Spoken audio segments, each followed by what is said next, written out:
I was invited to join the Academy last year.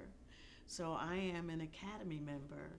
And when I got the invitation to the 85th annual Oscars, it was like, okay, so I paid for a ticket because I'm a member. So that's why I went. Um, and I just happened to have a film that was nominated, which was really cool. And the story behind that was that Stephen was not giving out scripts.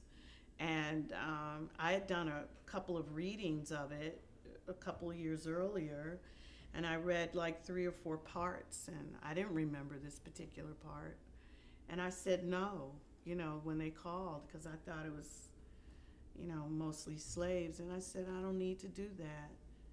Lincoln, you could tell the Lincoln story without me. And Tony Kushner called, and he was like, wait, Lydia Hamilton. And I said, what about Lydia Hamilton? He said, we want you to do Lydia Hamilton. And I was like, who's Lydia Hamilton? And I looked her up. But he literally read the script to me over the phone because I couldn't get the scene because I couldn't get a copy of the script. And so Lydia really was the real life common law wife of this lawmaker, right? Of Thaddeus Stevens. Of Thaddeus Stevens. Yeah.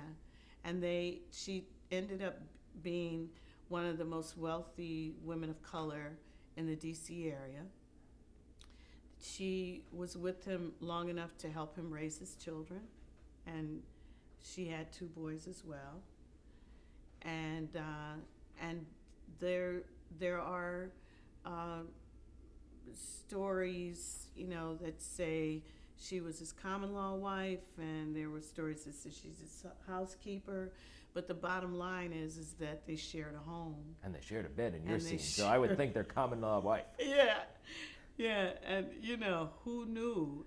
Because I didn't have a script, I didn't know how it was placed in the film. And so I went with a friend of mine. People were coming up to me and they were going, "Oh, your scene!" Oh, and I was like, "What?" I said to my friend, "I'm in this movie like this." And then as it started moving and progressing, I went, "Oh my goodness!" Just an amazing. You see the reason why this man was so vehemently trying to get this amendment passed. You were in a very pivotal scene too. Very pivotal. That's the thing. It was a film with so many big recognizable faces in smaller roles in some cases. Yeah. And your scenes, there weren't very many of them, but the ones that were there were pivotal and were, how do you make a splash in a film again with just a few scenes? I think again it has to do with the role. And the thing about this one, it was the simplicity of it. And I remember, because I only worked with 3 people. I worked with Tommy, I worked with Stephen. It was just 2, Tommy and Stephen. And I remember as we did the scene where he enters the house, we did it maybe, I don't know, 5 or 6 times, 6 or 7 times. And every time we finished, I would take Tommy's coat. And he went, you don't have to do that. And I said, oh, yes, I do. Because I wanted him to get used to me putting his coat on and taking his coat off.